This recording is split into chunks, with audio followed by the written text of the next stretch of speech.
ঢাকার দোহার উপজেলায় মা ও মেয়ের লাশ উদ্ধার করেছে থানা পুলিশ। বুধবার দুপুরে উপজেলার বিলাসপুর ইউনিয়নের দেবীনগর এলাকা থেকে এ লাশ উদ্ধার করা হয়। মৃত গৃহবধূ কাজল উপজেলার দেবীনগর এলাকার সৌদি আরব প্রবাসী সিরাজ শেখের স্ত্রী ও হরিচণ্ডী এলাকার মৃত আব্দুল মৃধার মেয়ে কাজল 2 সন্তানের জননী ছিলেন। স্থানীয় ইউপি সদস্য অঞ্চনা আক্তার বলেন, আমি দুপুরে খাবার খেয়ে বাড়িতে আসি। আমার সাথে আরমান নামে একজন গ্রাম পুলিশ আসেন। আমি এসে কাজলকে ঝুলন্ত অবস্থায় দেখতে পাই। সেই সাথে ড্রেসিং টেবিলের উপর একটি চিঠি দেখি। পরে সেটি পুলিশের কাছে হস্তান্তর করি। আমরা ঘরে আসে ঢোকার পরে দেখি চৌকিদারের সামনে একটা ডাইনিং টেবিলের উপরে চিঠিটা রাখা। চিঠিটা উঠানোর পরে দেখলাম কিছু লেখা আছে ওর ব্যক্তিগত কথাই, কারণ আমরা চিঠিটা আমার কাছে রাখছি।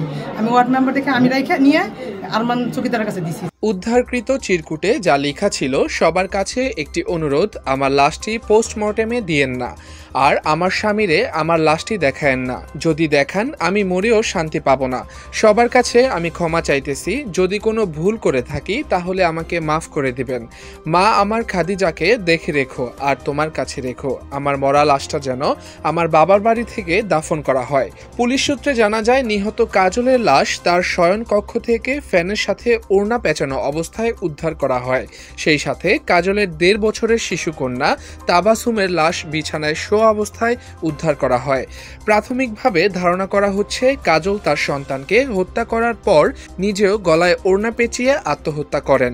এ বিষয়ে দোহার থানার ভারপ্রাপ্ত কর্মকর্তা হারুনুর রশিদ ঘটনার সত্যতা স্বীকার করে বলেন, আমরা ইতিমধ্যে লাশ উদ্ধার করেছি। পরিবার থেকে এখন পর্যন্ত কোনো অভিযোগ পাইনি, তবে অভিযোগ পেলে পরবর্তী আইনি পদক্ষেপ নেওয়া হবে।